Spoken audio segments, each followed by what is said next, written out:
encuentro anterior decía que era básico, pero tan básico no resultó ser. Entonces, me imagino que este padre, ¿cierto?, va a ser 2.0, ¿cierto? Así que los que están allá en su casa, por favor, disponibilidad al máximo, no se lo pierdan, porque acá estamos, pero 100%, ¿sí o no? Ya. Justamente, si tienen preguntas, pueden hacerlas por el chat y el padre va a ir ahí respondiéndole, ¿ya? Así que muy buenas tardes para todos y que tengamos buen encuentro. Dejamos aquí al padre. Usted sabe cómo está la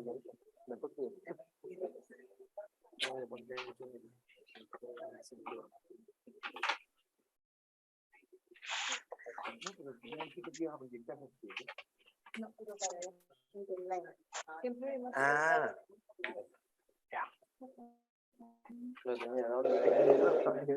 Vamos a comenzar cantando. Vamos a poner la presentación de diapositivas.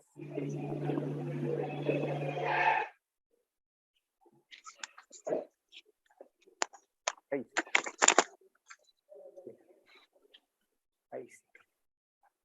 Ahí sí, claro.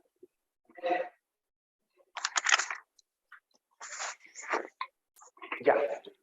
Muy bien, buenas tardes a todas y todos. Yo me tengo que poner aquí para que me vean, ¿verdad? A ver, déjame ver. Ahí me veo en la pantalla. Sí, perfecto. Mucho gusto de estar con ustedes de nuevo. Y vamos a empezar de inmediato para aprovechar el tiempo. Como ya nos hemos visto antes, entonces no voy a hacer más presentaciones. Vamos a avanzar, a ver si me funciona bien. Sí, funciona bien. Vean, ustedes lo puse aquí en la pantalla.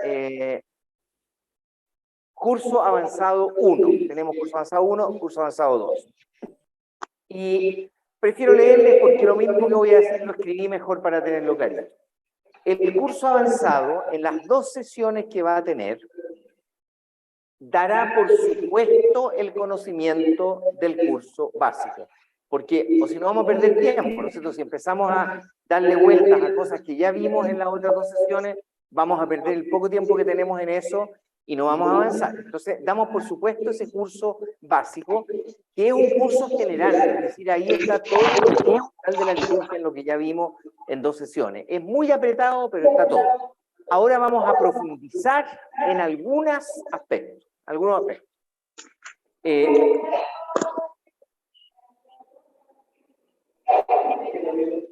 Yo creo que no.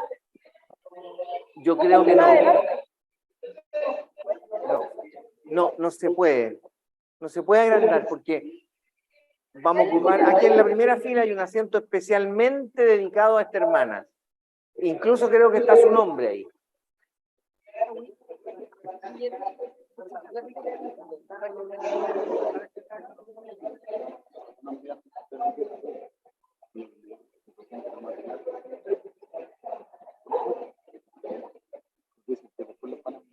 ¿Cómo estamos ahí? ¿Un poco mejor? Qué bueno, ya. Entonces, retomo. Sí, por supuesto, claro. Todo este material, igual que la vez pasada, es para ustedes. Aquí lo estamos mostrando nomás, pero ustedes van a tener esto mismito después para tener. Sí. ¿Ve que ya se le había olvidado el curso 1 ya? Ya, ahí quedó claro. Ya, entonces, uy, ¿qué pasó ahí? Ahí.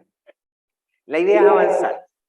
Pero para hacerlo, para avanzar en esto, yo les voy a hacer una propuesta de temas, de distintos temas, que a mí me parecen importantes. Pero además, quiero escuchar sus propias, claro, que esto en el fondo no hay que moverlo. Cualquier movimiento que tenga, ya me he dado cuenta que lo... Para que eso quede acá, para que el aparatito ese quede así. Para que no... ¿Tú te puedes poner un poco más adelante? Ahí está bien, ahí no está topando. Ya. Entonces, les hago una propuesta de temas que a mí me parecen importantes, pero también quiero escuchar sus propias propuestas, porque dado que es un curso avanzado, podría que hubiera preguntas que ustedes tienen que les gustaría, o temas que les gustaría que tratáramos en estas dos sesiones. Entonces, yo les hago dos preguntas aquí que van a aparecer en la próxima pantalla también de nuevo, junto con mi propuesta de tema. Pero las pongo aquí para que las veamos desde ya. Las preguntas son las siguientes. ¿Qué preguntas pendientes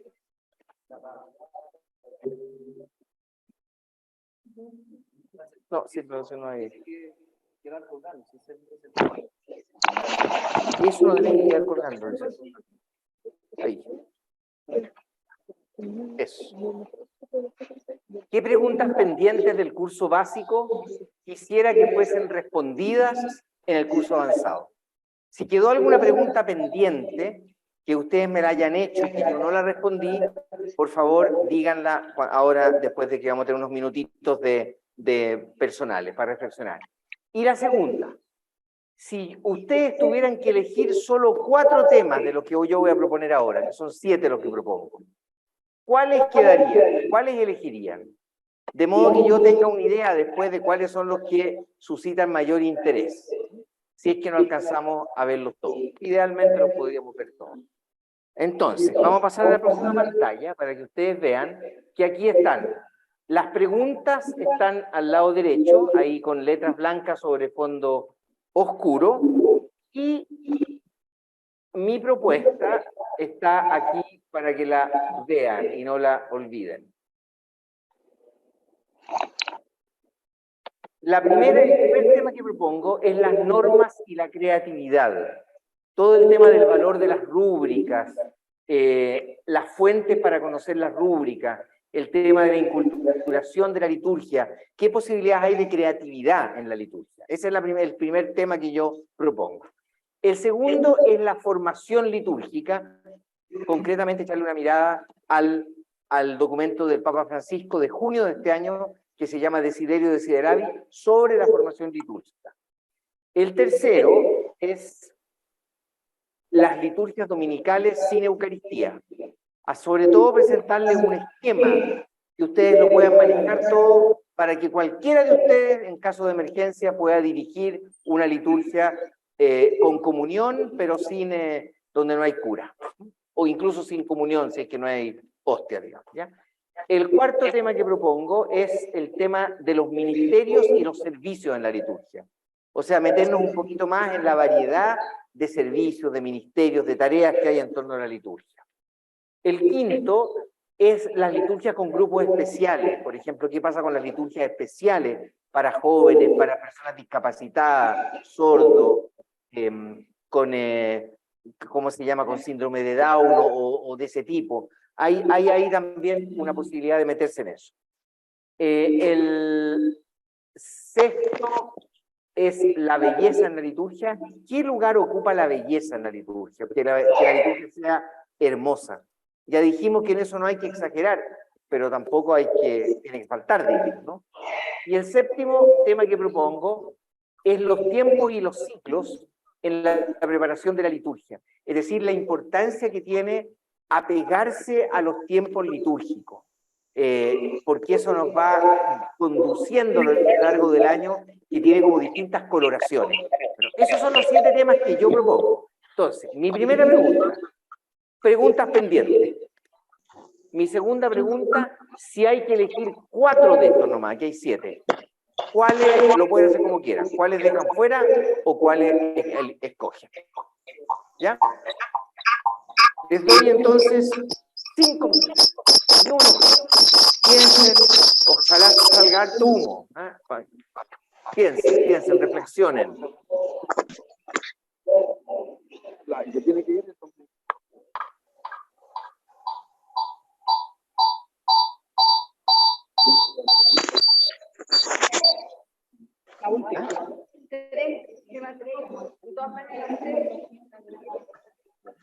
Mira, tengo una propuesta. Como todo. Que te lo digan.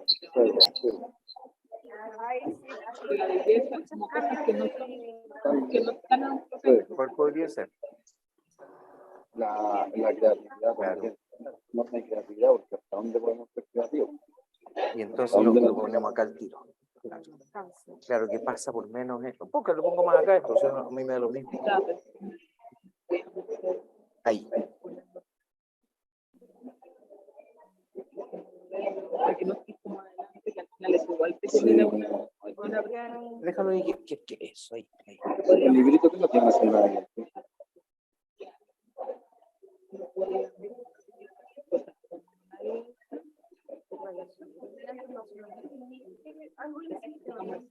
No, es que lo que pasa es que lo acabamos de conectar de nuevo, entonces hay que, si le ponemos entrada PC, claro, el PC debe ser, sí.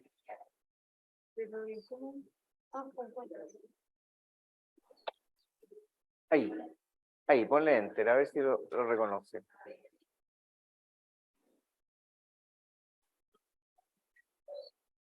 HDMI, sí, ahí está.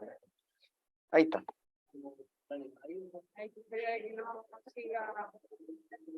Se ve hasta más. Sí.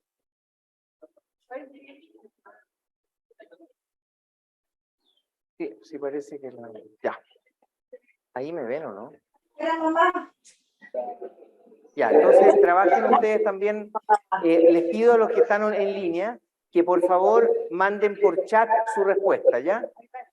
Ah, eso, mándenlas por chat y le pedí aquí a Bernie que ella las fije, que no las pierda esas del chat, sino que las copie y las tenga. Yo las voy a revisar más adelante, no lo vamos a revisar ahora eso porque no hay tiempo, solamente voy a recoger así oralmente las que están aquí presenciales.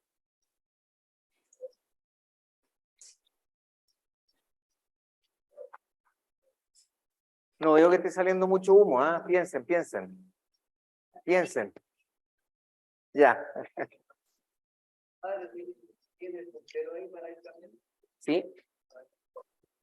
Sí, no, sí lo he usado hasta ahora. Sí, solo que lo había dejado ahí porque es muy pesado, imagínate. Abajo en la luz, sí. Eso, claro, perfecto. Ahí. Ah, bueno, ¿eh? Está muy bueno.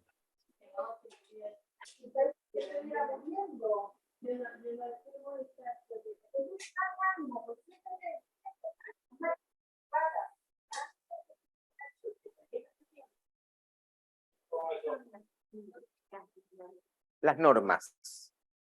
Sí.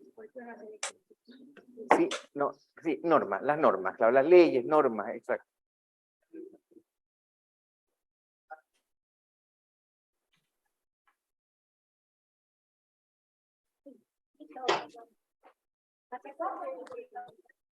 Claro, ahí en la sala de ahí. Claro.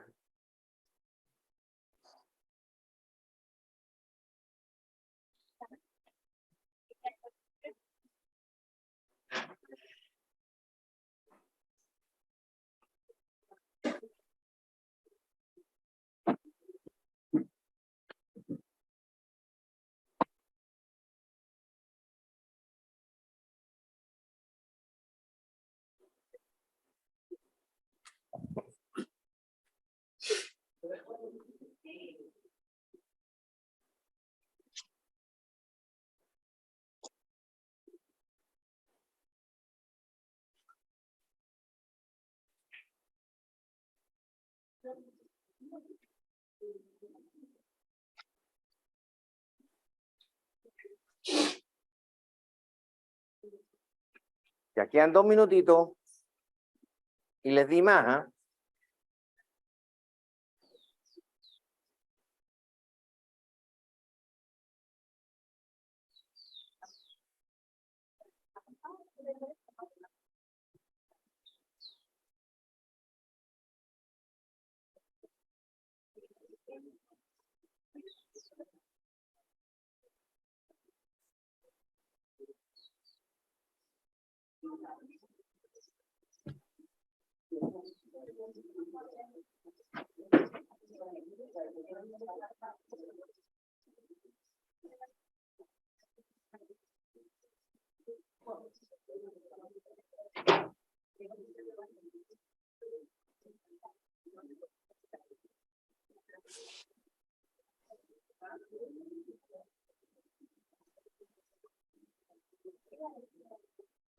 Ya, entonces vamos a comenzar, no importa que no todos hayan terminado de reflexionar, pero podemos ya empezar a decir entonces, vamos a partir con la primera pregunta, solo la primera, ¿ya? Entonces le voy a pedir a Benny ahí que anote las preguntas que vayan surgiendo. Claudia, sí.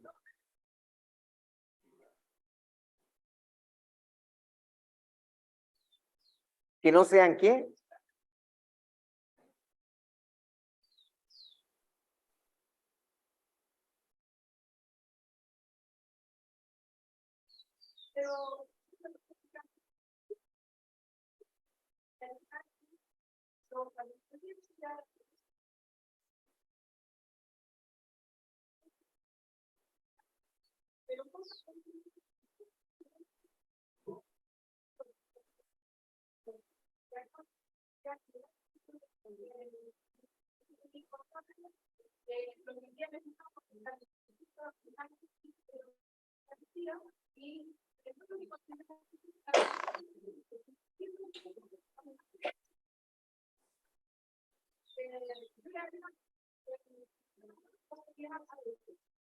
Ya. Entonces, bueno, viste que son desobedientes. O sea, digo expresamente, vamos a ir a la primera pregunta y me contesta la segunda. Ay, Dios mío, ya. Bueno, Benny, entonces, ella dijo tres. Ya, vamos a la primera pregunta, por favor. No a la segunda, después vamos a ver la segunda, ¿ya? ¿Quién tiene cosas sobre la primera pregunta? Preguntas que hayan quedado pendientes de la primera vez, del curso básico. Alguna cosa que no haya quedado suficientemente tratada y que tampoco la vean aquí en nuestros temas. Sí.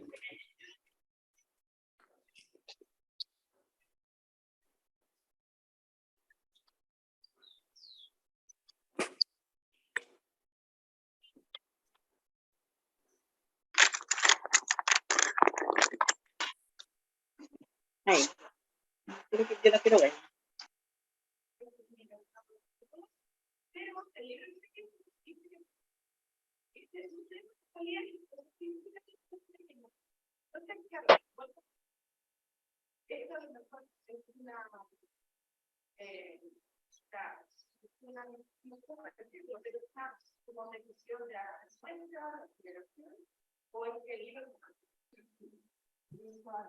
Claro que...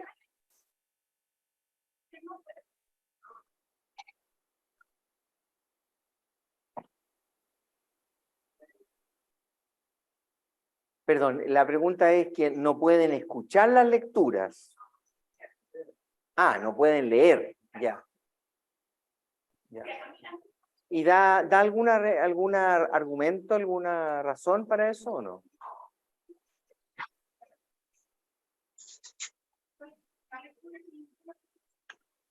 Ya, o sea, lo pone como norma, pero no explica por qué. Ya. Mira, o sea, claro, lo que pasa es que hay que distinguir entre las normas que son vinculantes, podríamos decir, es decir, que son realmente obligatorias, y normas que se le ocurren a un autor de un libro, a un grupo que arma una catequesis, y yo sí imagino yo, que la razón de eso debe ser que como la persona no es bautizada, entonces ¿cómo va a proclamar la palabra de Dios? Ya me imagino que habrá una explicación como esa. Y yo digo, claro, como cosa habitual no, pero como cosa esporádica, o sea, ¿cuál es el problema si uno no aprende a leer cuando lo bautizan, aprende a leer antes?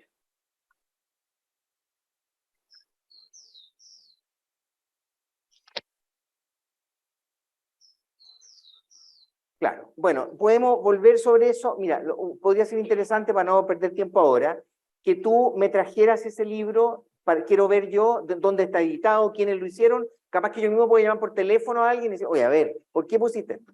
Pero yo no, tengo 68 años y nunca había escuchado esa norma, nunca, nunca, entonces no, y además no la encuentro sensata, además.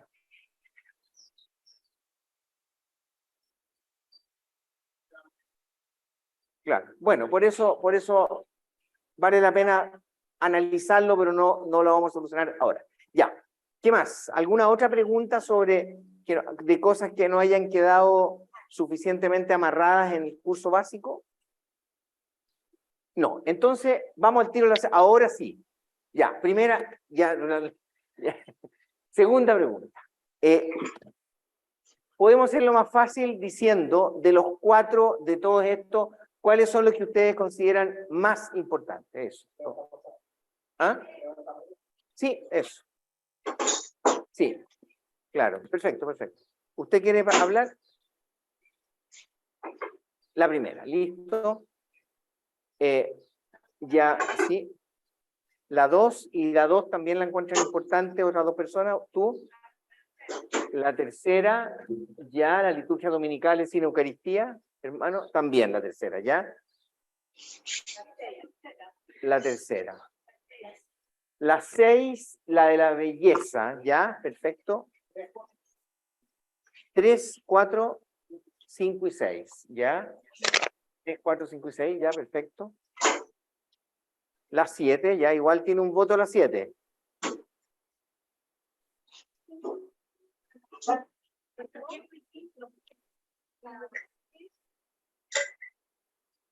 Dos, 3, 6 y 7, otra persona. Perfecto. 1, 3, 6 y 7. ¿Ya?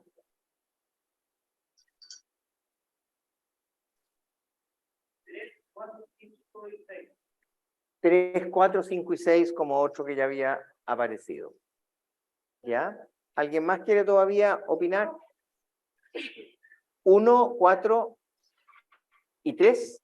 Ya. O sea, 1, 2, 3 y 4 entonces. Ya.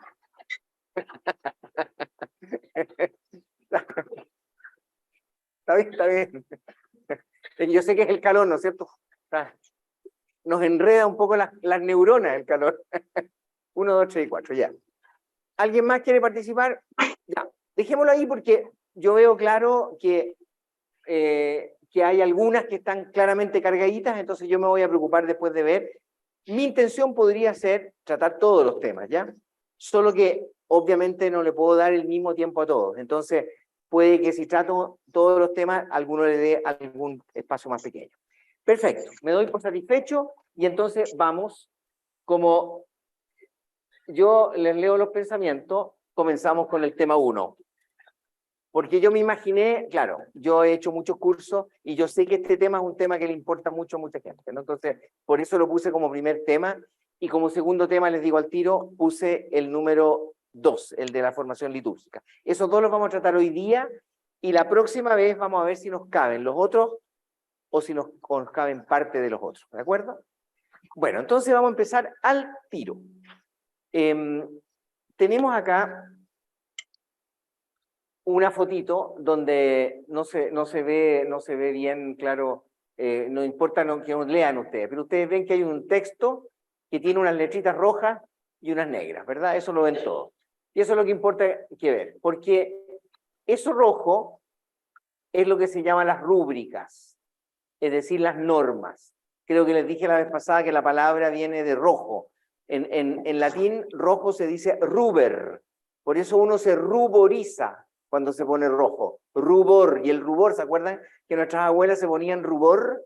Y se ponían una cosita aquí, rojita. Bueno, entonces es lo mismo, las rúbricas son las letras rojas, y las letras rojas son normas o indicaciones.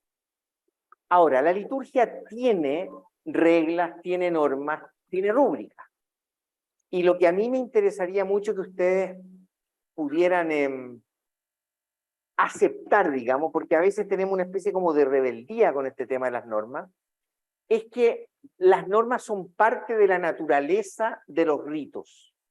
No puede haber un rito, ¿se acuerdan del texto del Principito? No puede haber un rito sin una regla. ¿Cuál era la regla que el zorro le había puesto a su amigo?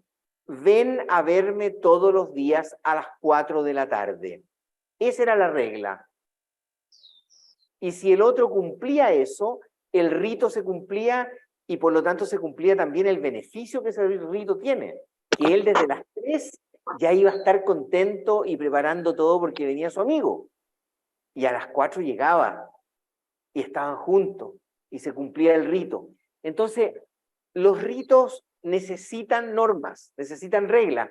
Es parte de la naturaleza del rito, no se puede de otra manera, tiene que ser así. Entonces, la razón de esto es muy simple, es que los ritos son acciones grupales, son acciones comunitarias, son acciones de la iglesia, no son acciones individuales, subjetivas. Entonces, si yo, por ejemplo, salgo en la mañana y tengo el día libre, nadie me tiene por qué poner normas. Yo hago lo que quiero. Salgo a caminar, de repente pasa la 405 y la tomo, me bajo donde quiera y total tengo tiempo todo el día, me voy a bajar en un lugar que no conozca. Me bajo, paseo por allá, me compro un helado, me encuentro con una persona y me pongo a conversar, veo un perrito simpático, me pongo un rato a hacerle cariño.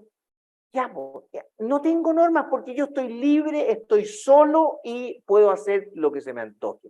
Y nadie me lo va a reprochar. Pero en la liturgia estamos muchas personas. Entonces necesitamos un rayado de cancha, como decimos, ¿no? Así como lo necesita cualquier grupo humano que emprende cualquier tarea.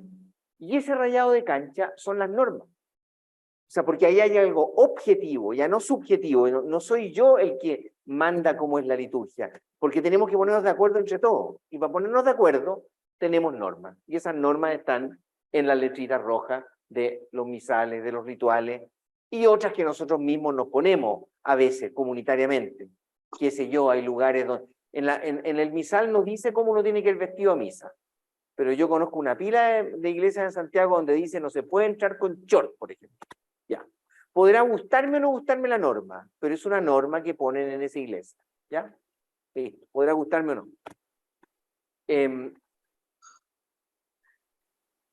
¿Ah? Sí.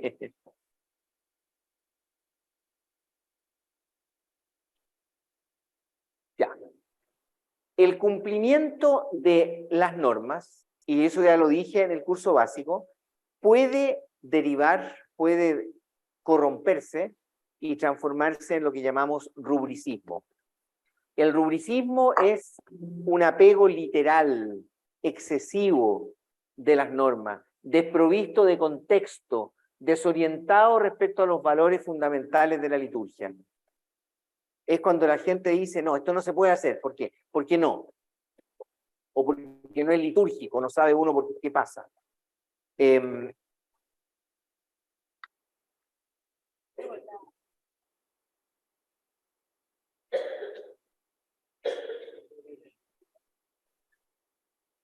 me lo ponga ahí, ¿cierto? Ahí.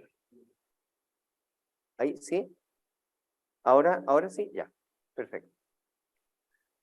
Entonces, hay que tener cuidado con el rubricismo, porque es un apego excesivo a las normas. Las normas valen tanto cuanto. Tanto cuanto. ¿Ah? Claro, exactamente. Si una norma en el fondo no ayuda a cumplir el objetivo de la liturgia, no tiene sentido, ¿no? Por ejemplo, miren, a propósito del último ejemplo que pone, yo honestamente encuentro absurdo que en pleno verano, cuando hay 32 grados de calor, hace como ahora, se prohíba a alguna iglesia entrar con short. ¿Cuál es el problema? O a las mujeres no les permiten entrar con blusas que no tengan brazos, ¿no? ¿Han visto eso? Que hay, incluso ponen unos monitos, no se puede entrar con blusas que muestren el brazo completo. ¿Y cuál es el problema, digamos, no? Si es un problema de... ahora, si alguien fuera a la iglesia a mostrar el cuerpo y cosas así, pero ¿quién va a eso? O sea, no sé, yo casi encuentro que es un pensamiento como medio enfermizo, ¿no? Como enfermizo. No, si hace calor, uno va como anda vestido nomás. ¿Cuál es el problema? Si se supone que uno va a misa, ¿no? No va a mostrar presas, ¿no es cierto? Entonces, uno va como... Entonces, por ejemplo, esa norma, que no está en el misal, ya digo, ¿no? Pero si existe en una parte, en pleno verano es una norma absurda, que no contribuye a la liturgia. Imagínense ustedes que haya gente que dice, no, entonces no voy a misa. Absurdo, ¿no es cierto? Mucho más importante ir a misa que cómo uno va vestido, ¿no? Eso sí que es importante. Entonces puede haber normas de repente que son excesivamente rígidas más bien que uno, si uno se las toma con excesiva rigidez, no ayuden al objetivo. Y el objetivo en una liturgia es celebrar bien. Entonces eso es la primera cosa que tenemos que tener clara. Por eso es necesario, estas tres cosas son súper necesarias. Primero hay que conocer las leyes, las normas y las rúbricas. Conocerlas. Porque claro, uno no tiene derecho, eso sí, a saltarse normas permanentemente si uno ni siquiera las conoce. Eso es porque esa es otra deformación típica nuestra. No tenemos idea, pero como no tenemos idea, nos creemos con el derecho a saltarnos todas las normas. Entonces yo ahí les digo, perdona, a ver, primero léete cómo debe ser la cosa.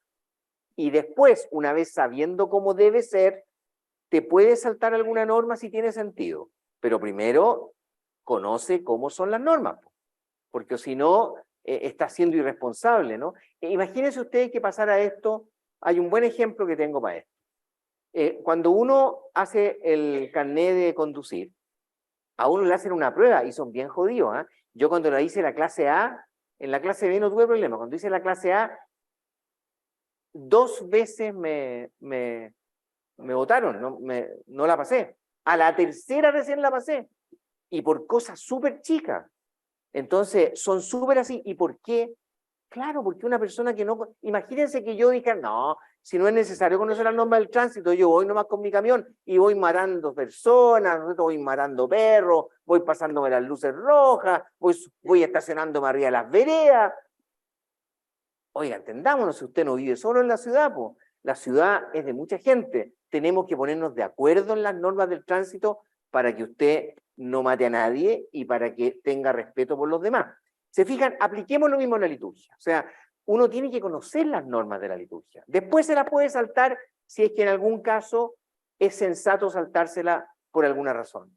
Pero primero tiene que conocerla, porque si no, estamos mal. Segundo, comprenderlas y valorarlas. No solo conocerlas. O sea, darse cuenta que las normas son importantes. Porque una cosa es cumplir una norma con los dientes apretados. Oye, si yo por mí me pasaría todas las luces rojas. Entonces, cada vez que me toca un rojo, me arrabia y espero ahí. Y cuando veo que ya está como amarillo el otro lado, no sé cómo lo veo, pero ya empiezo con el acelerador a partir, ¿no es cierto? Esa es una persona que no acepta las normas en el fondo. No, aquí valoremos las normas. Las normas están hechas, sirven para la convivencia. Cuando yo tenga verde, ahí acelero y parto. Y despacito además, porque puede haber algún pajarón que no haya visto el rojo por el otro lado y colisionemos. Comprenderlas, valorar las normas, eso es importante. Y tercero, no ser esclavos de ellas. Ahí vale, ahí no ser esclavos de ellas. Pero primero tengo que conocerlas y valorarlas.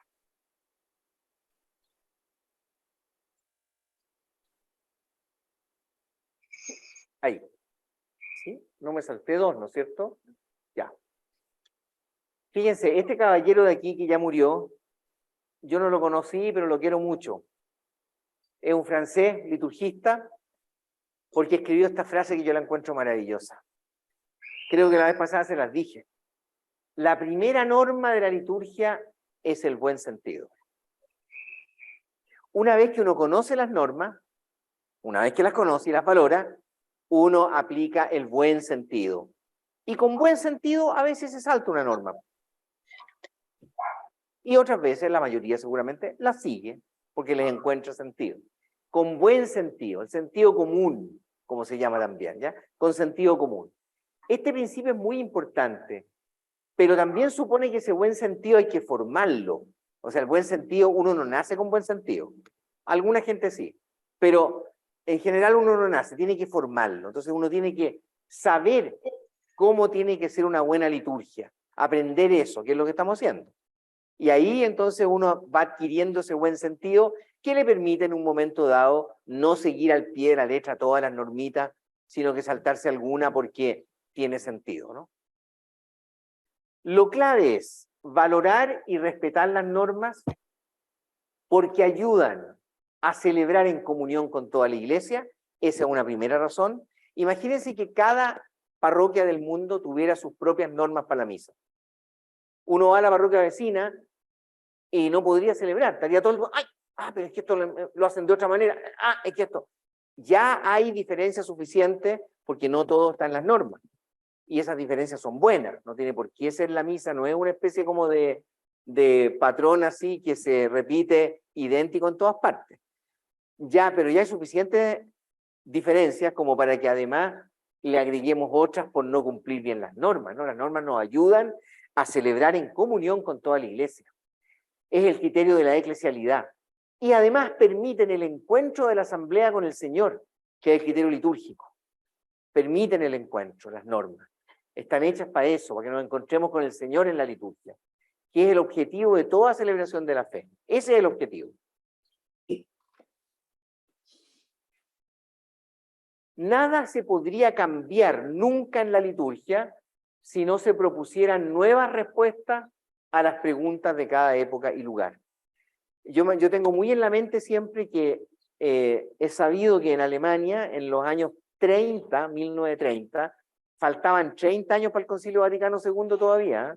En todas partes se celebraba la misa en latín, el cura de espaldas contra un altar que estaba al fondo. Así era la misa, en latín entera. La gente no escuchaba nada de la plegaria eucarística, era en silencio.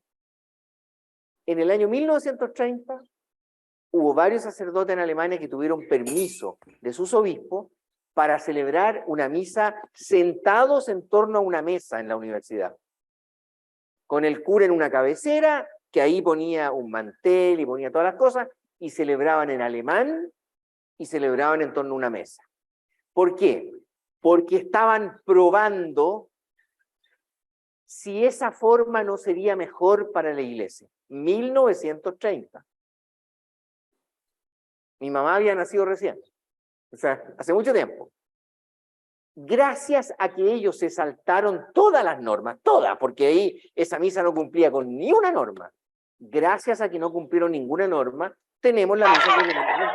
Porque esos ensayos, digamos, fueron exitosos, se dieron cuenta que era bueno para la gente y empezaron a pelear y se demoraron 30 años hasta que empezó el Vaticano II a pelear y a pelear para que se cambiaran las normas de la iglesia y la misa fuera en lengua de cada país, fuera de frente a la gente y con todo lo que hoy día conocemos. ¿Se fijan? Entonces, nada se podría cambiar nunca si uno de repente también no prueba cosas nuevas. Así que tampoco es malo probar cosas nuevas. Lo que pasa es que hay que ser responsable cuando uno lo hace. No hacer cosas locas, pero sí cosas nuevas, si es que son buenas y ayudan a celebrar, bienvenidas sean. Hay que hacerlo responsablemente, no subjetivamente, no por choreza. Aquí puse términos bien coloquiales porque nos dicen más, ¿verdad? No a la pinta, por ejemplo, a la pinta del cura. De repente hay curas que no le preguntan a nadie, ¿eh? Porque si un cura le pregunta a toda su comunidad y toda la comunidad decide hacer una cosa distinta, yo digo bien, pues. Por último, el tipo no anda él con su onda propia, digamos. Pero hay curas que no le preguntan nada a nadie y salen con una choreza en la misa, y dicen, oye, ¿de dónde salió este, digamos, ¿no? Eso de repente es un afán de protagonismo, ¿no es cierto?, de choreza, de hacer las cosas a mi pinta, cuando en la liturgia las cosas no se hacen a la pinta de cada uno, pues se hacen a la pinta de la iglesia, del misal, con las excepciones que ya he dicho, y con la flexibilidad que ya he dicho, pero lo básico es lo que está en el misal. Perdón, se me fue antes de lo que yo quería. Al mismo tiempo, hay que tener en cuenta que el bien mayor es que la asamblea celebre su fe con sentido, con alegría, en un verdadero encuentro con Jesús. Eso es lo que importa. Ese es el objetivo de toda liturgia. Entonces, para que se cumpla eso están las normas. Si eso no se cumple, estamos mal. Hay que ver qué pasa. Pero tiene que cumplirse eso. Celebrar con sentido, con alegría en la fe, en un verdadero encuentro con Cristo. Eso es lo que tendría que pasar. Si ustedes ven que una misa, todo el mundo está serio, de la A a la Z, nadie canta nada, y mientras más cortita mejor, algo pasa. Algo pasa. Ahí, aunque cumplan todas las normas, esa liturgia no está bien. ¿Se dan cuenta? Ahí las normas no sirven. Las normas tienen que servir para que uno celebre así, con sentido, con alegría, como un verdadero encuentro.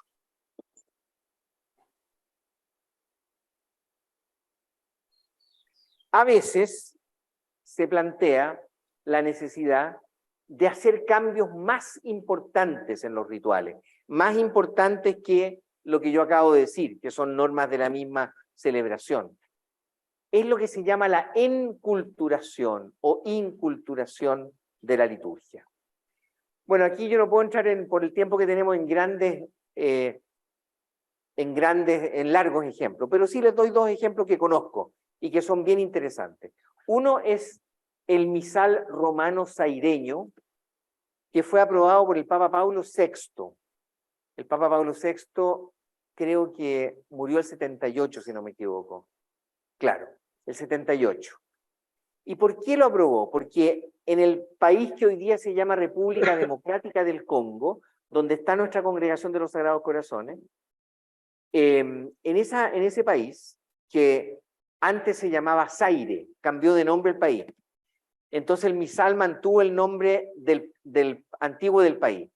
Ellos decidieron, todos los obispos del país, es el país más grande de África, entre paréntesis. Está justo en el centro de África. Si ustedes miran un mapa de África, que es especie de pera, exactamente en el centro, sin mar, porque es mediterráneo, está la República Democrática del Congo, ex Zaire. Ellos, en los años 70, dijeron, sí, el misal de 1970 está bien, pero nosotros en África tenemos otras costumbres. Tenemos otra manera de celebrar. Podemos hacer un misal propio basándonos, claro, en el romano. Y lo hicieron. Entonces, basado en el misal romano, hicieron un misal con elementos propios, que son elementos nomás, ¿ya? Pero igual es una misa propia. Y ese misal se llamó romano saireño.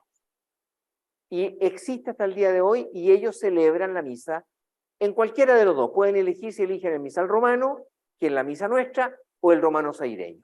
La misa es un poco más larga y tiene algunas particularidades que no voy a entrar aquí a detallar, pero que son interesantes, que son propias de la cultura de ellos. Si las hiciéramos aquí, nos parecerían raras, ¿no?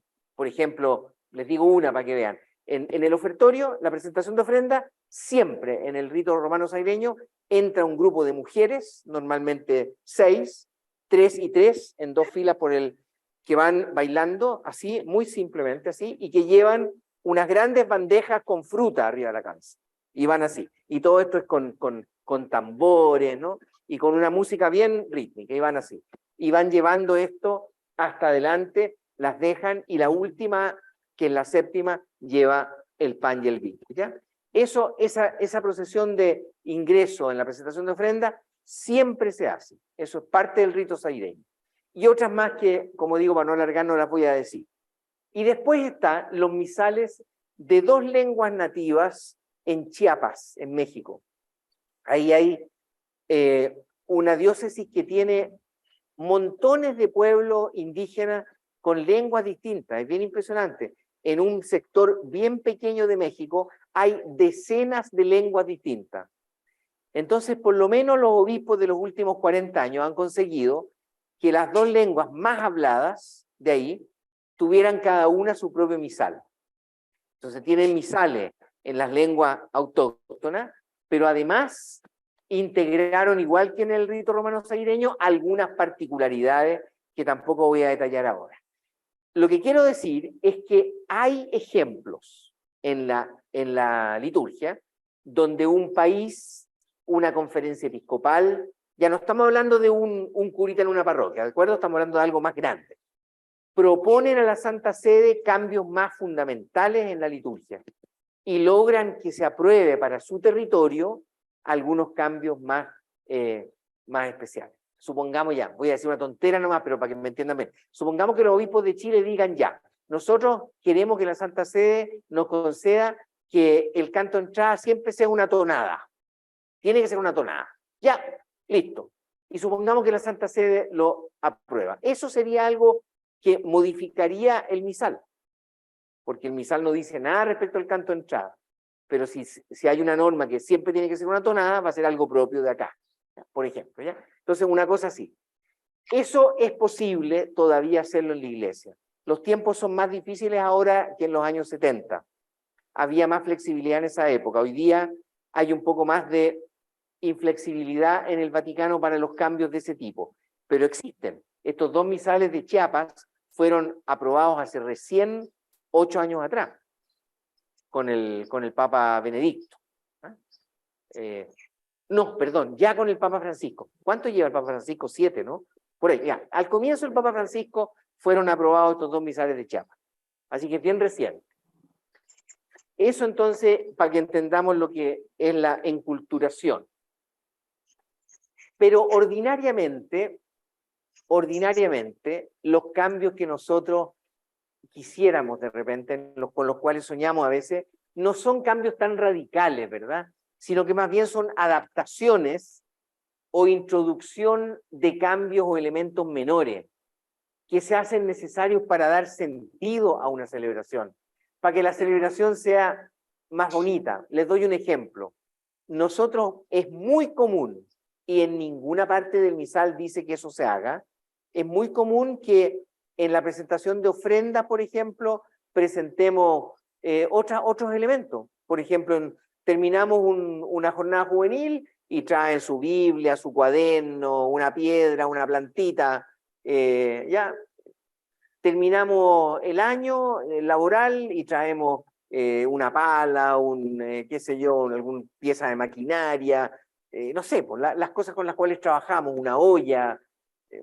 Entonces, eso, por ejemplo, no está en ninguna parte del misal y lo hacemos, porque son adaptaciones que tienen sentido, ¿se dan cuenta? Porque no es que estemos haciéndole cera, sino que le queremos dar sentido a la presentación de la ofrenda, trayendo también aquellas cosas que en nuestra vida, por ejemplo, ¿no? Para dar un ejemplo. O si no, en América Latina, por ejemplo, el canto final, en general, es un canto a la Virgen. Eso no está dicho en ninguna parte del misal. Pero casi siempre los cantos finales son a la Virgen. Y no es obligación, no es que esté dicho el canto final debe ser un canto a la Virgen. Pero casi siempre es así, porque somos un continente muy mariano y un país muy mariano.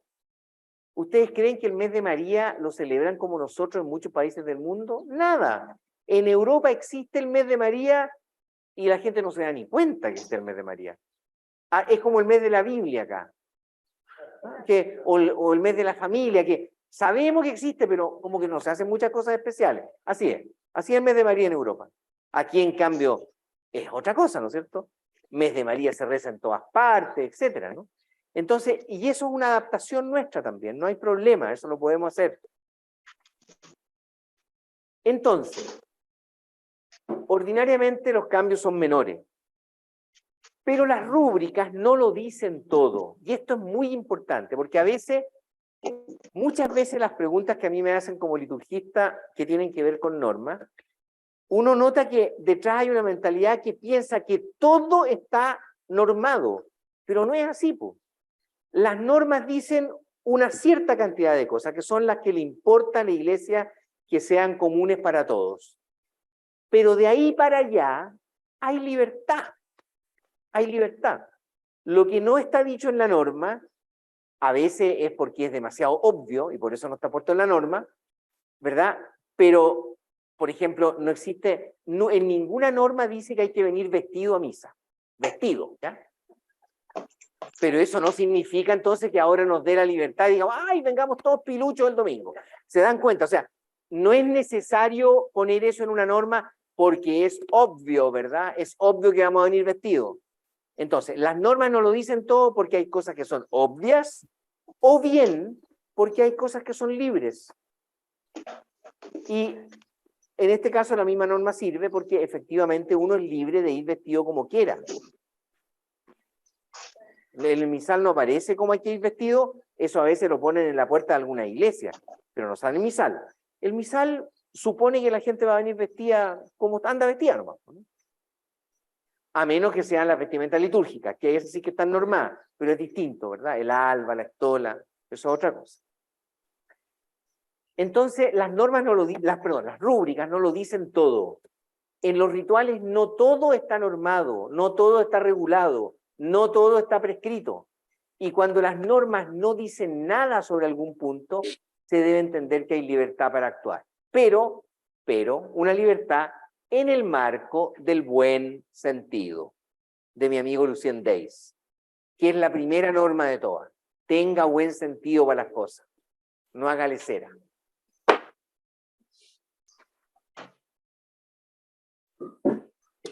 Hija.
Hola, ¿cómo están?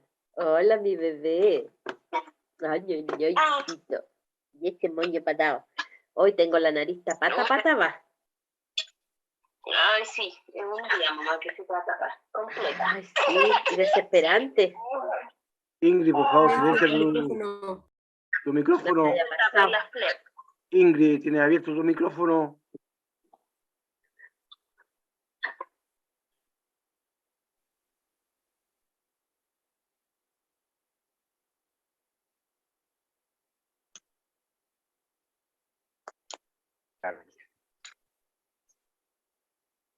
A ver, respecto de eso, primero yo creo que nunca hay que reaccionar en ese mismo momento en contra, porque eso efectivamente puede ser muy contraproducente. Impedir que una persona preste un servicio o incluso entre a la iglesia porque anda vestido de determinada manera, yo creo que es muy violento. Yo creo que es muy violento. Esa persona con justa razón podría decir, entonces no vengo más, ¿no? Y yo creo que eso es una pérdida, sobre todo hoy día, que más bien tenemos que estar contentos de que haya gente que está todavía en la iglesia, ¿verdad? Por el otro lado, el buen sentido tiene que funcionar. Porque, por ejemplo, si voy a poner un poquito un extremo, ¿no? Pero si realmente a la persona que designa las lecturas se le ocurrió elegir a la niña que andaba con el escote más despampanante de todo y con los chores más cortitos de todo, y era la más curvilínea de todas, entonces yo le aseguro que la primera lectura ningún hombre la va a escuchar. Van a estar pendientes de otra cosa. Entonces, ¿qué me dice el buen sentido? Pucha, es mejor que lea a una persona, pero eso lo debería haber pensado antes de escoger a la niña, ¿me entiendes? Si ya la escogió, ya nos bancamos esa y tal vez, si es muy excesivo, yo puedo hablar con la persona y decirle, oye, chiquilla, chuta, la próxima vez que te pidan leer, por favor, si andáis vestida así, mejor que no, porque ya viste, la mitad de la gente no escuchó la lectura. Entonces, uno puede, yo creo, tiene que tener buena relación humana para decir una cosa así, para no decirlo mal. O no decir nada nomás, porque tal vez la niña tocó que ese día andaba así y al domingo siguiente va a andar con una polera con cuello de tortuga, ¿ya?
No, a ver, para ser muy claro, no, el hecho para entrar a la iglesia yo creo que no.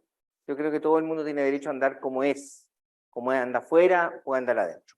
Distinto es cuando la persona tiene un ministerio o un rol, porque ahí se transforma en una persona pública dentro de la iglesia.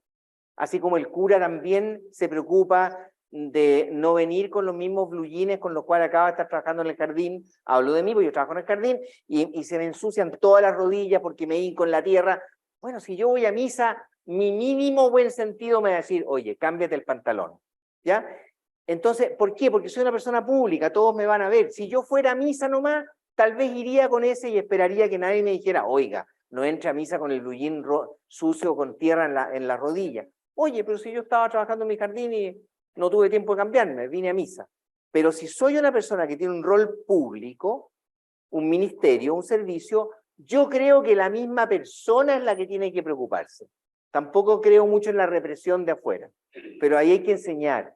Y si uno, la persona que pide las lecturas, tiene que tener este criterio clarito, pues. No le va a pedir, como decía, a la persona que anda más desparrapada, que lea una lectura pudiéndosela pedir a otras personas que no andan tan desparrapadas, ¿me entiendes? Pero solamente por el rol más público. Eso yo creo que es el criterio que a mí me parece justo.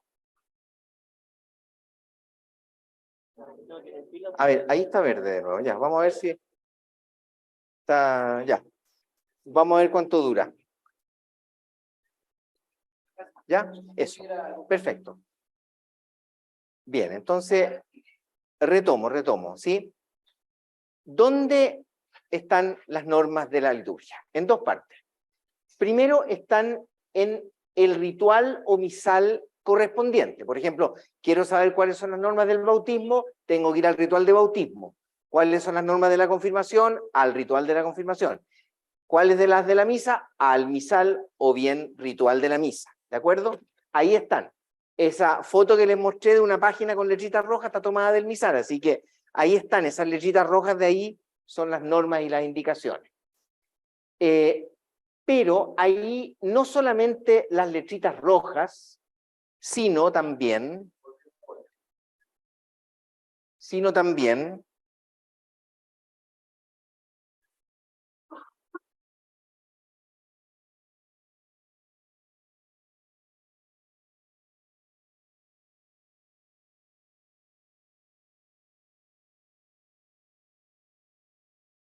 pasó porque no movimos nada acá. Se cayó, se soltó. No. No sé. Ahí volvió. Ya, abracadabra, quédate ahí. Entonces, no solamente en las letritas rojas, las rúbricas, sino también al inicio de todos los rituales o del misal, hay una introducción que en algunas partes se llama prenotandos, pero es la introducción a los prenotandos. Al comienzo, que es un puro texto nomás, que tiene, qué sé yo, 10 páginas, por decirle. En los rituales más pequeños es de 3 páginas. Y ahí también hay normas. Entonces, las normas están en la introducción de los rituales o del misal y después en las letritas rojas que están a lo largo de todo el libro. ¿Ya? Ahí se ven las normas. Y en segundo lugar, hay un libro muy importante que está aquí en la foto, ahí el lomo, ese de ahí, que se llama El Ceremonial de los Obispos. Ese libro es bien importante porque ahí están las normas, solo las normas, ahí no hay ninguna liturgia entera, son puras normas nomás. Y son las normas de todas las liturgias que celebra un obispo, que preside un obispo. Entonces está la misa también, están todos los sacramentos, ¿no? Entonces ahí hay normas que, claro, se repiten muchas de las que están en el misal acá, pero hay otras que no están en el misal y que acá aparecen. ¿Ya? Entonces es bien importante saber también que existe. Entonces, aquí encuentran ustedes las normas de la liturgia, en cada uno de los rituales o en el misal y en el ceremonial de los obispos. Ahí están. Entonces, cualquier duda, tienen que ir a esos libros, conseguírselos de alguna manera. Bien. Entonces, el rato que queda se lo vamos a dar al tema de la formación litúrgica, centrándonos especialmente en el texto del Papa de junio de este año, del año pasado, perdón. No, de este año, claro, de este año 22. Pero antes de eso, aquí una pequeña introducción. La formación litúrgica no es una parte optativa, sino que es integrante de la formación de toda la catequesis. Esto es bien importante porque hubo unos años, yo me acuerdo hace hartos años, cuando yo recién había estudiado liturgia, que me daba siempre la impresión que la liturgia uno tenía que andarla metiendo como a la fuerza en las catequesis. Como que no era lo que importaba, importaba que uno supiera cosas de Biblia, que supiera cosas de moral cristiana, que supiera cosas de algunos dogmas y de algunas... Pero la liturgia no entraba como materia de formación en la catequesis. Hoy día, y no es una idea mía, todos los catequistas, todos los expertos en catequesis están absolutamente de acuerdo en que la formación litúrgica es parte integrante de toda catequesis, especialmente de las catequesis de los sacramentos. Ahí tiene que ir también la formación litúrgica. Debiera formar parte de la catequesis prebautismal, concretamente, por ejemplo, estudiando junto con la familia que va a bautizar o los padrinos, bien simplemente, ¿cómo es el rito? ¿Qué parte tiene el rito del bautismo que van a vivir en 2 semanas más? ¿Y por qué se hace lo que se hace? ¿Por qué se le echa agua 3 veces y no 5?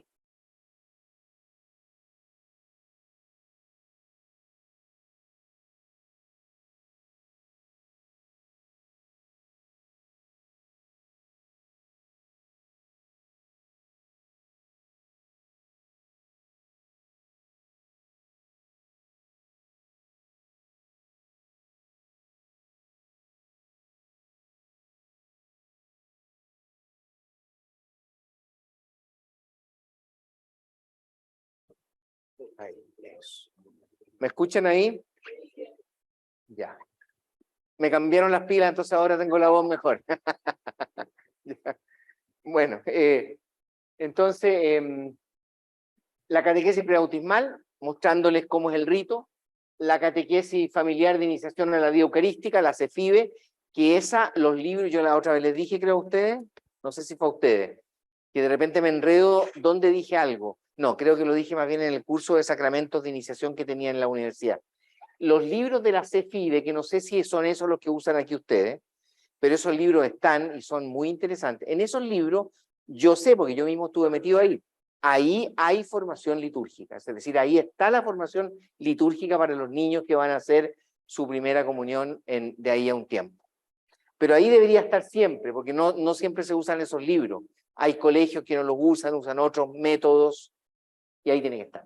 En la catequesis de la confirmación, o sea, sería un pecado que si un grupo de confirmación está preparándose un año entero y nunca vieron cómo va a ser la misa de su confirmación, y qué les van a hacer, y qué significa el crisma, y dónde se los van a poner, y qué tiene que responder. O sea, eso tiene que ser parte de la formación, ¿no? La liturgia de la confirmación. Y finalmente la prematrimonial. Yo por lo menos cuando a mí me toca preparar parejas, siempre vemos juntos la ceremonia de la A a la Z, con el sentido de todo lo que hay, incluso implicándolos a ellos, que ellos escojan las lecturas bíblicas que quieren leer en su matrimonio, etcétera, ¿no? Para que se sientan empoderados de la liturgia. Bueno, entonces tiene que estar la formación litúrgica en todas las catequesis. Y la pregunta es si está, de hecho, ¿no? Y si no está, aquí hay una tarea para todos nosotros que somos agentes pastorales.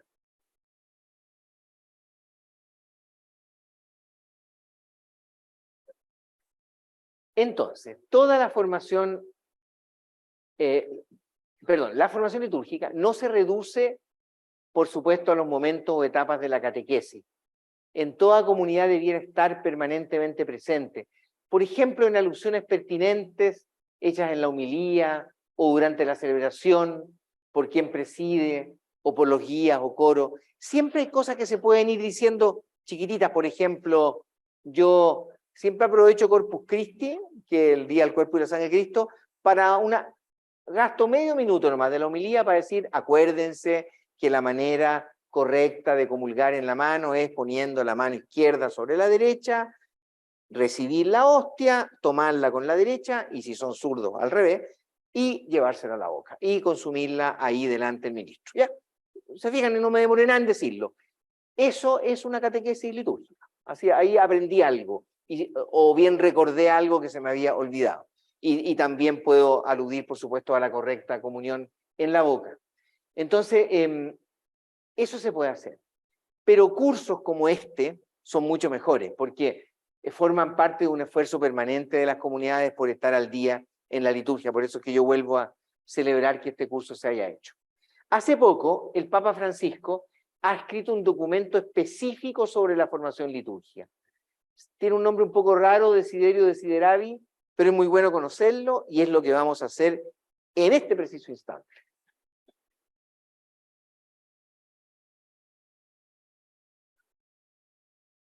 ...29 de junio del 2022 está casi recién salido del horno.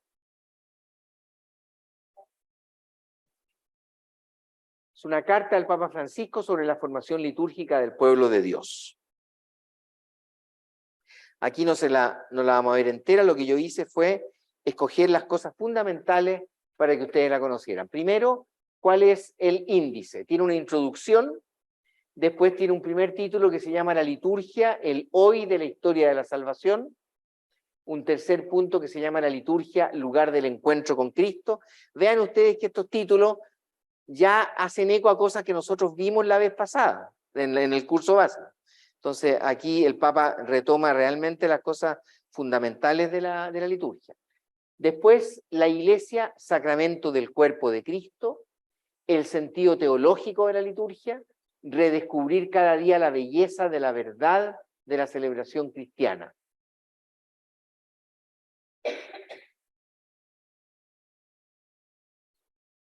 Asombro ante el misterio pascual, parte esencial de la acción litúrgica, la necesidad de una seria y vital formación litúrgica, el ars celebrandi o arte de celebrar y una conclusión. Esos son todos ese es como el índice, digamos, de este documento. Ahora, respecto al título, está basado en el texto en latín de Lucas 22:15, que en latín dice Desiderio desideravi hoc pasca manducare vobiscum antequam pater, es decir, con ansia he deseado comer esta Pascua con ustedes antes de padecer. Entonces, en castellano el título es Con ansia he deseado. Así habría que decir, pero claro, lo vamos a conocer seguramente por Desiderio desideravi. Además, como es una palabra más rara, es más difícil olvidarse. En la introducción, Francisco quiere ofrecer algunos elementos de reflexión para contemplar la belleza y la verdad de la celebración cristiana. Es un documento sobre la formación litúrgica que resume de modo claro los fundamentos teológicos de la liturgia, tal como se entienden desde la reforma litúrgica del Concilio Vaticano II. Es una muy buena síntesis la que hace el Papa Francisco de toda la enseñanza contemporánea de la liturgia. La liturgia en el hoy de la historia de la salvación, que es el primer título, ahí resumo esto.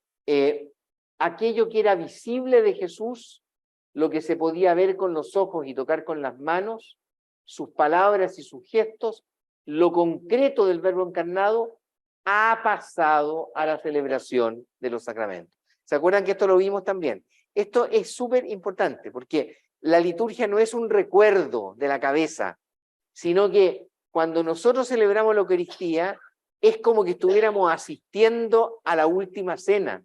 Como decía el Papa Benedicto, somos contemporáneos de Jesús cuando celebramos la última cena. Estamos sentados con él a la mesa.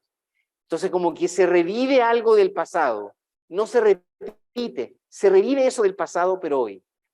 Eso, ¿no? Entonces, la liturgia no es un recuerdo, es un memorial, una actualización del misterio de Cristo.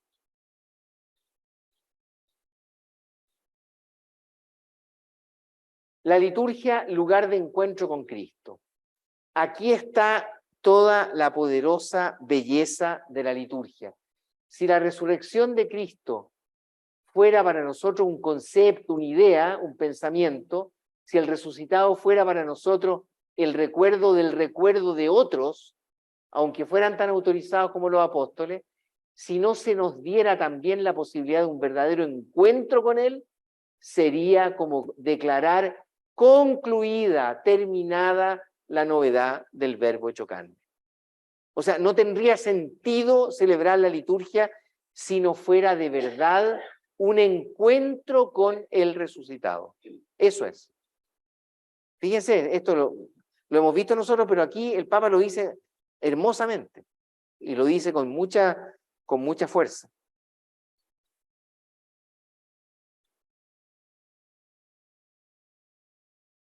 En el capítulo que se llama la liturgia, en este mismo, dice, en cambio, la encarnación, además de ser el único y novedoso acontecimiento que la historia conozca, es también el método que la Santísima Trinidad ha elegido para abrirnos el camino de la comunión. O sea, la fe cristiana o es un encuentro vivo con Cristo o no es simplemente. Entonces esto también, perdón, nos hace reflexionar sobre la calidad de nuestra fe, no solo de la manera que celebramos la liturgia, porque acuérdense que sin fe no hay verdadera liturgia. Podemos participar en una ceremonia, pero no hay verdadera liturgia si no lo hacemos desde nuestra fe.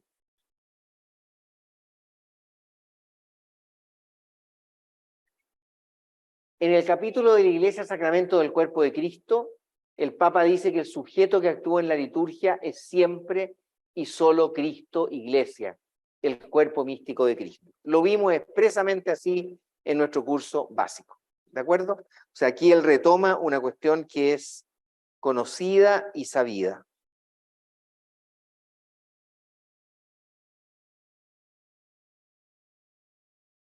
En el capítulo que se llama el sentido teológico de la liturgia, dice que debemos al Concilio Vaticano II y al movimiento litúrgico que lo precedió, y entre paréntesis, ese ejemplo que yo les daba de la misa del 1930 en torno a una mesa, la hacía sobre todo uno de los grandes miembros del movimiento litúrgico europeo, que se llamaba Romano Guardini, que era profesor en la universidad y cura, y él fue el que propuso eso.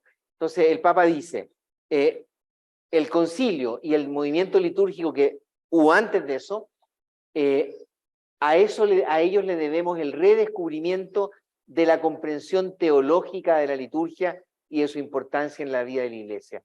Cuando se dice comprensión teológica, no se quiere decir algo complicado. Se quiere decir que cuando nosotros la liturgia la vemos solo como una ceremonia exterior, no entendemos la liturgia. En cambio, cuando vemos que en la liturgia celebramos a Cristo y el misterio de Cristo, su muerte, su resurrección, esa es la comprensión teológica. ¿Se dan cuenta? No es nada complicado. Es la diferencia entre entender la liturgia como una mera forma exterior o entenderla en su contenido, lo que nosotros celebramos con el corazón y con la fe. Esa es la comprensión teológica, no es una cosa complicada ni difícil. En el capítulo del sentido teológico de la liturgia, dice el Papa, quisiera que la belleza de la celebración cristiana y de sus necesarias consecuencias en la vida de la Iglesia no se vieran desfiguradas por una comprensión superficial y reductiva de su valor, o peor aún, por una instrumentalización al servicio de alguna visión ideológica, sea cual sea. Fuertes palabras, ¿no? Que no tergiversemos el sentido de la liturgia, para ningún lado, ni entendiéndola superficialmente, ni reduciendo el valor que tiene, ni mucho menos instrumentalizándola para algún otro fin.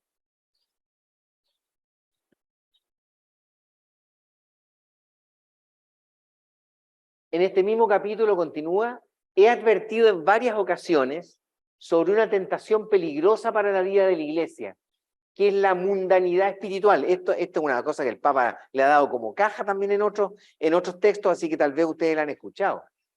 He advertido sobre la mundanidad espiritual, identificando al gnosticismo y al neopelagianismo como los dos modos que la alimentan.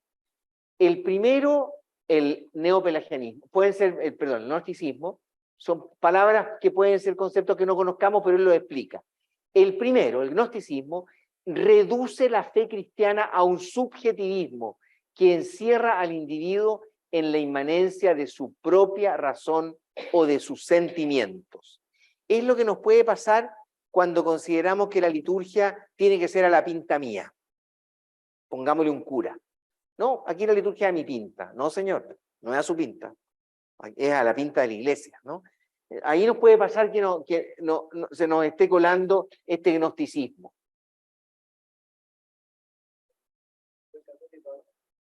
A mi manera, claro. Yo soy católico a mi manera, yo hago las cosas como a mí me gustan, claro. El segundo, es decir, el neopelagianismo, una palabra un poco difícil, pero un título un poco complicado que no conocemos, pero aquí está la explicación. Anula el valor de la gracia, porque confía solo en las propias fuerzas. O sea, como que son esas liturgias donde pareciera que Dios no tiene ningún rol porque todo lo hacemos nosotros. Y no es así, dando lugar a un elitismo narcisista y autoritario, donde en lugar de evangelizar, lo que se hace es analizar y clasificar a los demás. Y en lugar de facilitar el acceso a la gracia, se gastan las energías en controlar. Miren, el exceso de rubricismo se ubica aquí. Aquí se ubica. Cuando uno anda loco solo por cumplir las normas, aquí estamos. Porque en el fondo, en vez de dar una buena noticia, en vez de acoger, por ejemplo, a la niña que llegó un poquito escotada de más a la misa, le chantamos encima no sé qué norma y la echamos. En vez de acogerla y decir ya, algún día captará, pero ahora es importante que si vino a misa se quede y pase bien en la misa. ¿Ya? Ahí, cuando nos fijamos solamente en las cosas de afuera, perdemos energías y no dejamos que la gracia haga su trabajo. La liturgia es por su propia naturaleza, dice el Papa, el antídoto más eficaz contra estos dos venenos, el veneno del gnosticismo y el veneno del neopelagianismo. En el capítulo de Descubrir cada día la belleza de la verdad de la celebración, el Papa dice que el redescubrimiento continuo de la belleza de la liturgia no es la búsqueda de un esteticismo ritual. Muy interesante, porque yo mismo dije que cuando uno exagera y lo único que le importa es que la liturgia sea bonita, eso es malo. Pero no nos vayamos para el otro extremo. O sea, la liturgia también tiene que ser bonita. ¿Y por qué ponemos un mantel lindo, que está bien bordadito, y ponemos un lindo ramo de flores? Y si el cirio ya está, que ya está derretido hasta le queda medio milímetro, vamos y traemos uno nuevo. Es decir, ¿por qué nos preocupamos de la iglesia, de las vestimentas, de la limpieza también, que es parte de la belleza, ¿no? Nos preocupamos porque es importante.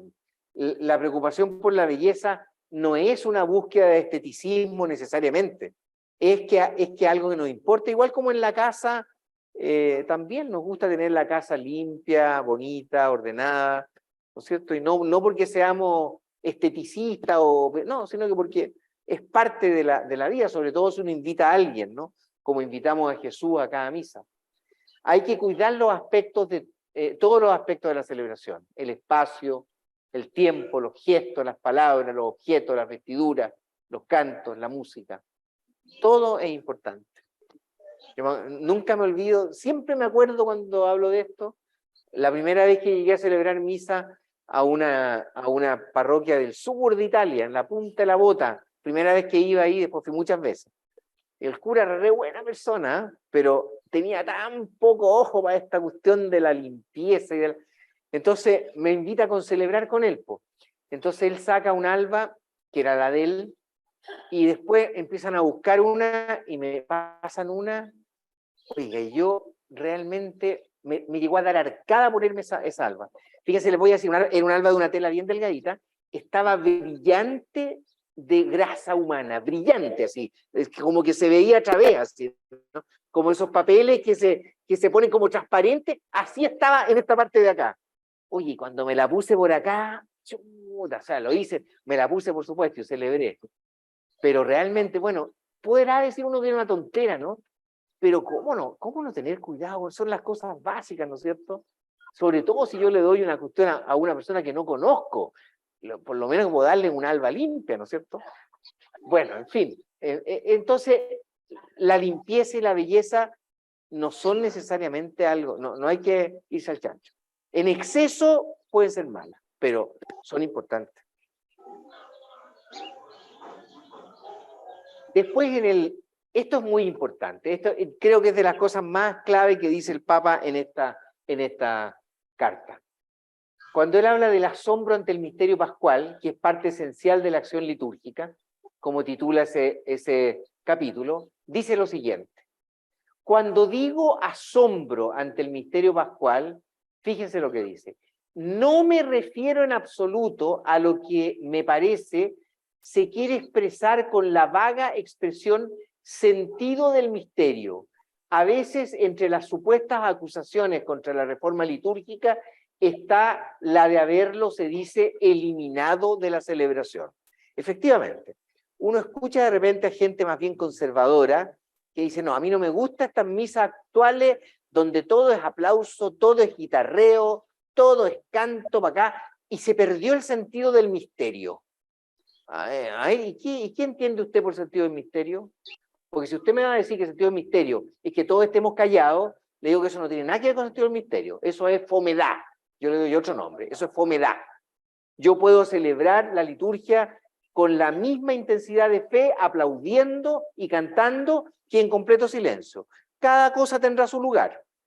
Pero no me venga a decir que porque yo aplaudo o porque yo canto y porque mi misa es alegre, no hay sentido del misterio. Porque a esa crítica el Papa está reaccionando. Entonces, a veces hay gente que confunde el hecho de que en la celebración está el misterio de Cristo, es decir, celebramos, actualizamos lo que pasó con Cristo hace 2000 años, que esa es la maravilla, lo hacemos actual, que confunde eso con una especie de cosa vaga, así como que la liturgia tiene que ser una cosa abstracta, y a nadie se le vaya a ocurrir hacer una oración por Ucrania, porque eso es una cosa muy terrenal. No. En la liturgia tenemos que rezar, no sé, Señor, para que seamos todos bondadosos y no sé qué, ¿no? Ya, está bien, esas cosas están bien, de acuerdo, pero hay que aterrizar, pues la liturgia es justamente para aterrizar la fe, no para vivirla así en una especie de nube abstracta. Y a eso reacciona el Papa, y por eso a mí me parece tan importante. El asombro del que hablo, dice, no es una especie de desorientación ante una realidad oscura o un rito enigmático, sino que es por el contrario, y por eso lo puse en rojo aquí, no porque sea rúbrica, sino que para que usted lo impacte, es la admiración ante el hecho de que el plan salvífico de Dios nos haya sido revelado en la Pascua de Jesús que celebramos cada domingo en la misa. El misterio consiste en que el Señor nos revela su amor y lo podemos actualizar en cada liturgia. Esa es la maravilla del misterio. Y ante eso, ¿cómo no estar alegre? Y si hay que estar en algún momento en silencio, porque también tenemos momentos de silencio y hay que cuidarlo, perfecto. Pero que nadie diga que la liturgia para que haya misterio tiene que ser una iglesia oscura, tiene que ser sin mucho canto, tiene que ser sin aplauso, tiene que ser, no sé cómo, ¿ya? Ahí está la trampita a la cual el Papa, a mi juicio, con mucha razón, reacciona. En el capítulo sobre la necesidad de una seria y vital formación litúrgica, que es ya concluyendo su documento, el Papa dice que este reto es muy exigente, porque el hombre moderno, no en todas las culturas del mismo modo, pero sí en general, ha perdido la capacidad de confrontarse con la acción simbólica. Esto, bueno, por algo yo le di tanta importancia en la parte básica, porque si no entendemos que hay muchas cosas en nuestra vida que son simbólicas, que son signos, símbolos, entonces perdemos casi todo lo de la liturgia. Porque, claro, para nosotros, ¿por qué es importante comulgar? Porque eso para nosotros es algo fundamental. En ese pedacito de pan está Cristo para nosotros. Y creemos en eso. Entonces, ¿cómo no va a ser importante? Y por eso lo trato con respeto. No lo trato como cualquier otro pedazo de pan. o de galleta, ¿no es cierto? Sino que lo trata con respeto. Entonces, para eso uno tiene que tener el ojo de lo simbólico. El ojo de lo simbólico. Y por eso es que alguien podría decir, oye, pero aquí entraría más luz si no hubiera esos vídeos de colores ahí tan raros que pusieron. Para que haya luz tiene que estar transparente. Oye, pero es que ahí hay símbolos. Y aparte de haber símbolos, esos vitrales lo hizo una persona que es muy simbólica para nosotros, o sea, por todos los lados. Pero para eso, se fijan, uno tiene que tener un ojo, tiene que tener una sensibilidad para captar los símbolos. Y nuestra cultura, en muchas partes, no lo ha perdido, se le ha adormecido el sentido de lo simbólico. Entonces hay que despertarlo. Porque es una característica esencial del acto litúrgico, lo simbólico. En este mismo capítulo dice que los libros litúrgicos promulgados por los santos pontífices Pablo VI y Juan Pablo II, en conformidad con los decretos del Concilio Vaticano II, son la única expresión de la lex orandi, es decir, de la liturgia del rito romano. Esto es muy importante que lo diga, porque con esto él prácticamente le cierra la puerta a los grupos que aquí en Chile son muy minoritarios, existen, pero son poquísimos, pero que en Europa son más fuertes, sobre todo en Francia, y que quieren a toda costa volver a la liturgia de antes del Concilio Vaticano II, en latín, de espalda, y primero piden la misa, se las concedió el Papa Benedicto, después piden el bautismo, el matrimonio, y ahí finalmente terminan siendo iglesia aparte. Porque para celebrar así hay que tener una idea de iglesia distinta. Y ahí empiezan los choques, ¿no? El Papa reivindica que nuestra liturgia es la forma del rito romano.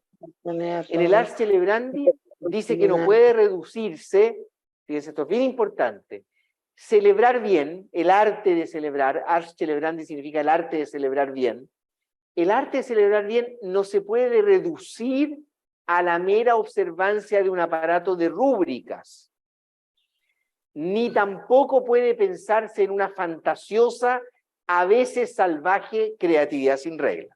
Lo que hablamos al comienzo. Hay que tener un justo intermedio. Ni ser esclavos de la rúbrica, ni tampoco todo a la pinta mía. El rito es en sí mismo una norma, y la norma nunca es un fin en sí misma, sino que siempre está al servicio de la realidad superior que se quiere custodiar. ¿Cuál es esa realidad superior en la liturgia?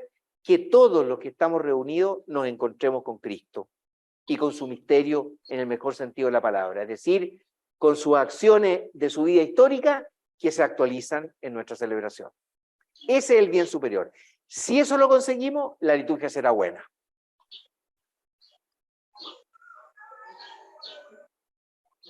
Sobre el Ars Celebrandi todavía dice que podríamos decir, y por eso les puse aquí un monito ahí con un signo de interrogación para que ustedes le pongan la cara del curita que quieran.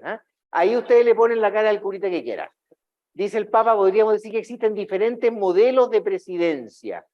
He aquí una posible lista de actitudes que, aunque opuestas, caracterizan a la presidencia de forma inadecuada. El curita de la rigidez austera, el curita de la creatividad exagerada, el curita del misticismo espiritualizador, que entra así a la misa, como que le da no sé qué pisar el piso, porque ¡ay, qué terrible!, ¿no? Ojalá fuera arriba una nube. O el funcionalismo práctico, ¿no es cierto? Bueno, la misa precipitada o la lentitud acentuada, el descuido desaliñado o el refinamiento excesivo, la afabilidad sobreabundante o la impasibilidad hierática. Se cura que no mira nunca a la asamblea en toda la misa. Hay curas así, me han tocado a mí, nunca.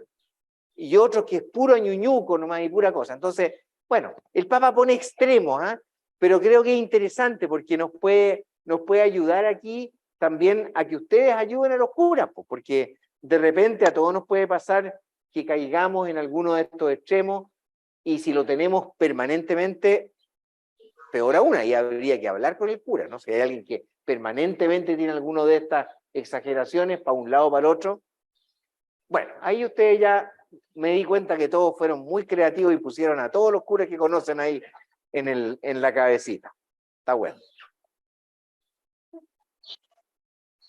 Y como conclusión, dice el Papa, quisiera que esta carta nos ayudara a reavivar el asombro por la belleza de la verdad de la celebración cristiana, a recordar la necesidad de una auténtica formación litúrgica y a reconocer la importancia de un arte de la celebración que esté al servicio de la verdad del misterio pascual y de la participación de todos los bautizados. Eso es lo que el Papa nos dice en Desiderio Desideravi. Yo les voy a pasar a Berni no solamente esta presentación para que ustedes la tengan, sino también la Desiderio Desideravi para que no tengan que andarla buscando aquello que les sale más difícil, se las voy a mandar también. Les aconsejo que, aunque pueda para alguno u otro ser un poco difícil, yo creo que no lo va a ser para ustedes, la lean completa, porque realmente vale la pena, es nueva, como digo, está todavía salida del horno hace poco, y es un documento bien importante. Fíjense, es primera vez en la historia de la Iglesia, en 2000 años, que un papa escribe una carta sobre la formación litúrgica. Nunca lo había hecho ningún papa anterior. Primera vez. Entonces vale la pena también por eso. He leído la primera vez que un papa nos quiere decir algo importante sobre la formación litúrgica. Quedan bien un par de minutos, pero aquí llego yo. Entonces, si ustedes tienen alguna pregunta, pueden hacerla. Berni. ¿Qué podemos hacer nosotros con el párroco que no sigue las normas, que es más bien creativo?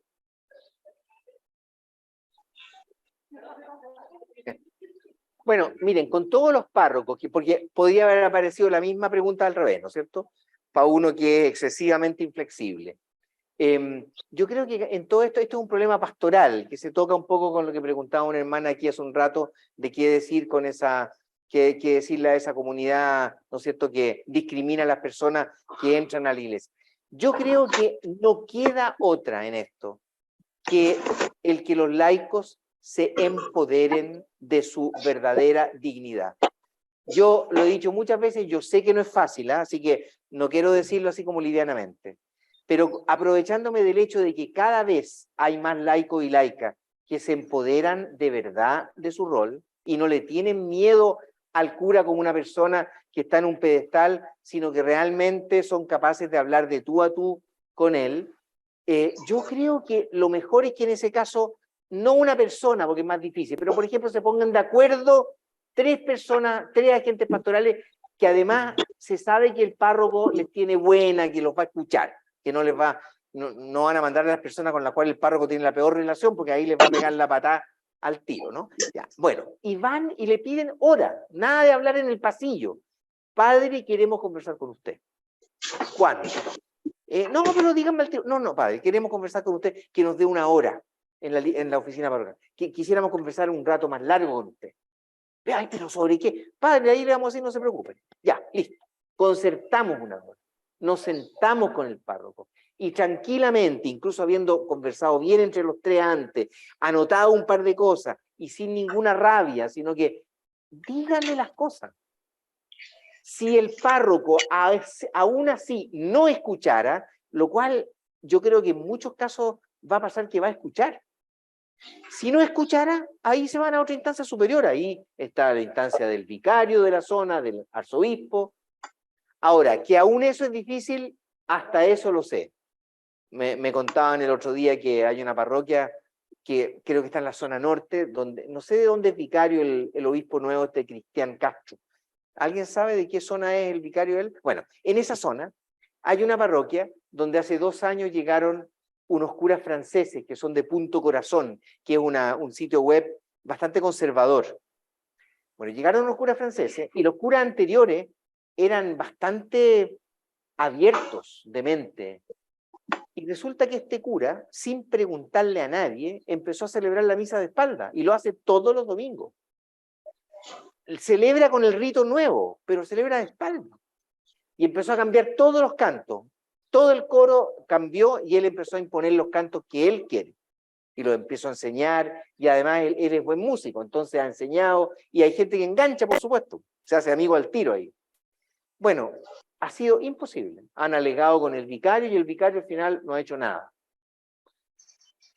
Entonces, reconozco que también a veces es difícil, pero la única alternativa es empoderarse de la dignidad laical. Somos todos bautizados y tenemos derecho a corregirnos y a decirnos las cosas. Es la única cosa que yo puedo decir, porque ya más son los cambios que tiene que haber en la iglesia.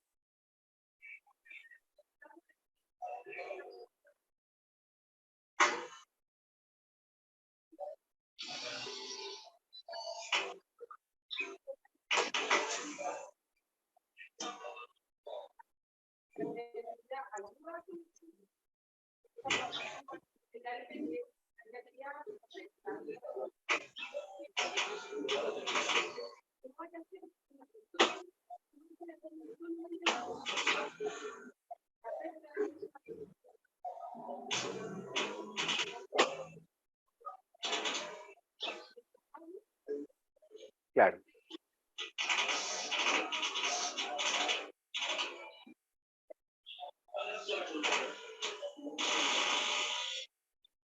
Ya, ahora como uno no sabe de antemano cuál es el, digamos, dónde está la razón, yo no lo estoy suponiendo, eso también va a depender de cómo, porque a mí lo que me importa más es la metodología, ¿entiendes? O sea, haya el conflicto que haya, porque puede ser otra cosa, no sé, puede ser que el cura también se está quedando con la mitad de las colectas, sin decirle nada a nadie, no sé, pues, pueden ser otras cosas de ese tipo.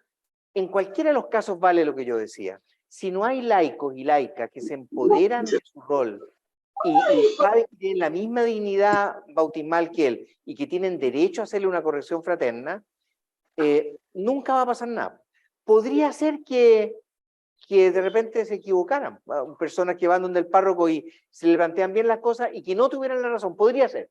Pero eso es muy distinto cuando se habla en comunidad y después pasa al consejo, por ejemplo, ya, e incluso a una asamblea de mucha más gente, que cuando uno hace las cosas a su pinta sin preguntarle a nadie. Y ese es el problema que tenemos que superar, ¿no es cierto? Ahí estaremos todos de acuerdo.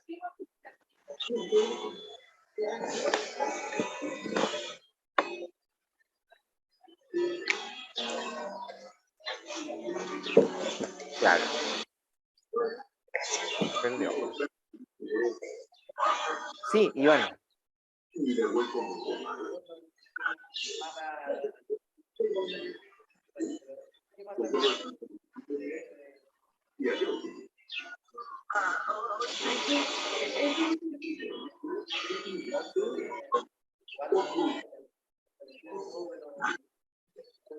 Como ya es casi lo mismo, que se lee la conservación, va leyendo con las manos pensando en lo que siempre. Sin perder el sentido de hacer. Mira, el misal en realidad es una ayuda a memoria. El ideal sería que uno se supiera de memoria todo y las distintas alternativas que hay, y que uno no tuviera que estar leyendo. Ese sería el ideal. Incluso para proclamación del Evangelio. A mí me ha pasado de repente en mi vida que ha habido misas tan importantes y los evangelios no son muy largos y me he dado el trabajo de aprenderme el Evangelio de memoria. Y no lo he leído, ¿no? Sino que lo he proclamado. Y es distinto. Cuando uno proclama el Evangelio, por supuesto con las mismas palabras que están escritas, no inventado. Es muy distinto. Entonces, el misal siempre es una ayuda a memoria. Uno puede, el ideal es que no lo usara para leerlo. Cuando hay curas que ocasionalmente, para, por ejemplo, están en una misa juvenil y se dan cuenta que la oración colecta es demasiado complicada y tiene términos que los cabros les da lo mismo, nadie lo va a entender, y la cambia por eso. Ahí yo creo que eso es un ejemplo, a mi juicio, de buena creatividad. No hay problema. Incluso quiere cambiar otras partes de la de la misa, pero en virtud de algo bueno, yo creo que es perfectamente posible. El problema, y eso no es fácil detectarlo, es cuando a veces hay una cuestión de que sí o sí yo cambio las cosas, porque yo soy original, digamos, ¿ya? A mí no me gusta ceñirme a ningún libro, entonces yo hago las cosas a mi pinta. Ese es el punto. A veces no es fácil distinguir dónde está el límite entre una cosa y otra, ¿de acuerdo? Claro, o bien la frecuencia con la cual lo hace, porque si tú vas todos los domingos a misa con ese cura y te das cuenta que todos los domingos cambia la plegaria eucarística completa, te das cuenta que hay algo ahí que a él le cuesta ceñirse al misal, ¿no? Y en ese caso yo creo que eso no es bueno, porque eso caería dentro del tema de que el cura es el primero que tendría que saber que la liturgia no le pertenece a él, no le pertenece a él ni a la comunidad siquiera, es de la iglesia. Entonces yo tengo que hacer lo que la iglesia me pide, ¿no? Y si cambio algo tiene que ser porque realmente tengo suficiente justificación para hacerlo. Mi tinca es que a veces, pero cada vez menos, ¿eh? Hay poca justificación para hacerlo. A algunos curas realmente les gusta la choreza. Y a algunos hermanos míos, pero no diré ningún nombre.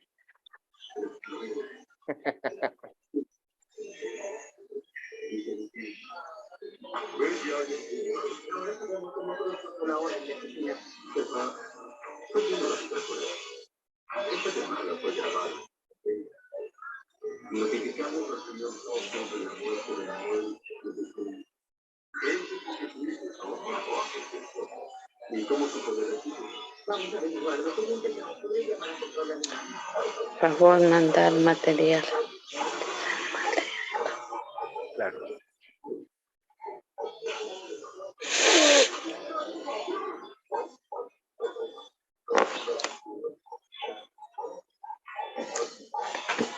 Claro.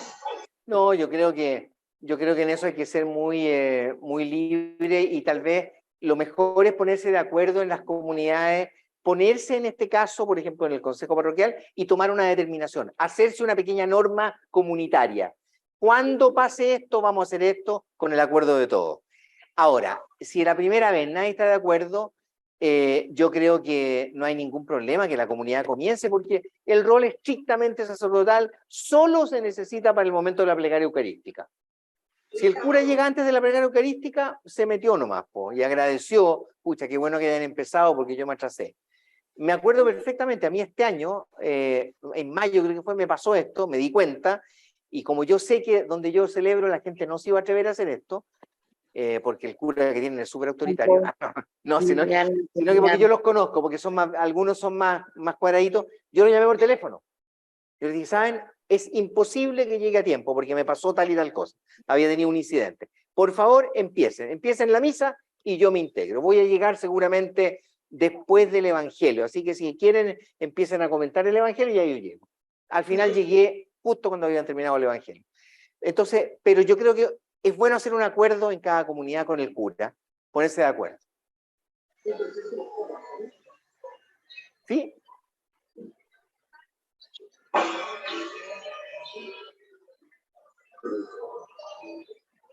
Claro, lo que pasa es que cuesta como 100 lucas. Entonces, no es un libro que uno pueda...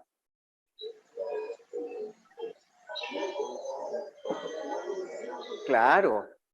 Por supuesto, porque no es un libro secreto, digamos, ahí está la misa completa. Y además está la introducción, como les decía, que donde están todas las normas. Entonces sería muy bueno que ustedes se lo pidan prestado al curso. El día que no hay misa, me puedo llevar el misal a mi casa hasta para fotocopiar la introducción, ¿ya?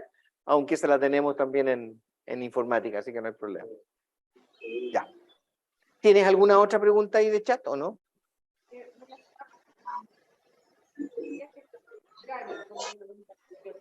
Si son los laicos que tratan de imponerse al sacerdote y el sacerdote no se atreve a decir nada. Ya.